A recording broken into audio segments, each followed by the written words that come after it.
you may not have given thought to the names of the weekly Parsha. It's not so clear exactly who and when decided which Torah portion would have which name, but the system seems pretty self-evident. Clearly, you try to choose a word towards the beginning of the Parsha. If the first word is suitable for a name of a Parsha, like Parshas Bereshis, then that's the name of the Parsha.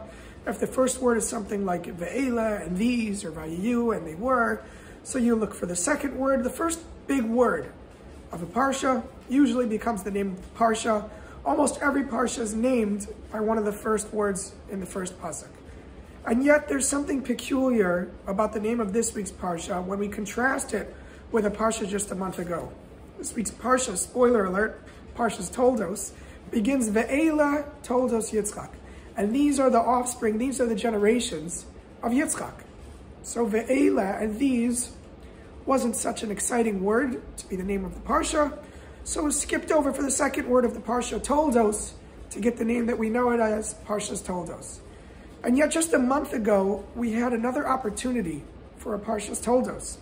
The second Parsha in all of Chumash, which we know as Noach, begins, Eila Toldos Noach. These are the generations of Noach. Now again, I understand Eila, these, not such an exciting name for a Parsha. But why jump to the third word, Noach?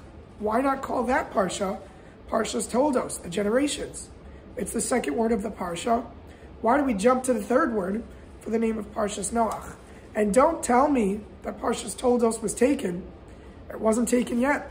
It's only now 4 weeks later that we have a Parshas Toldos.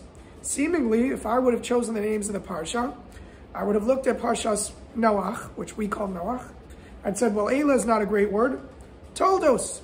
And then when I would have gotten to our Parsha, which we know as Parshas Toldos, I would have said, Eila, not a great word, Toldos, well, that's taken, Yitzchak.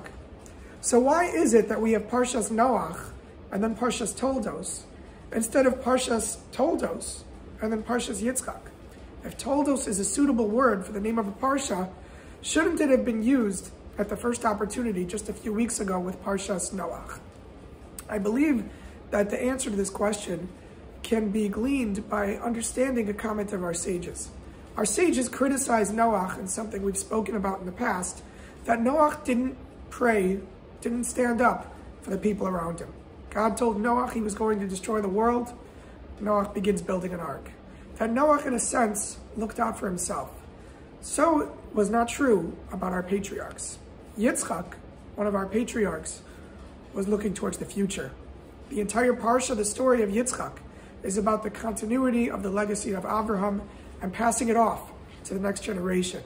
To someone like a Yitzchak, Toldos is a wonderful name for his Parsha, as he's concerned about his offspring, the generations, what is to come after him.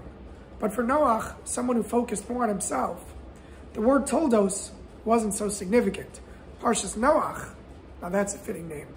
May all of us live lives like Avraham, Yitzchak, Yaakov, always thinking about our future, thinking beyond ourselves, and may the name of our lives and our legacies not just be our names, but that which we look forward to and that which we hope for. Wishing you all, as always, a wonderful Shabbos.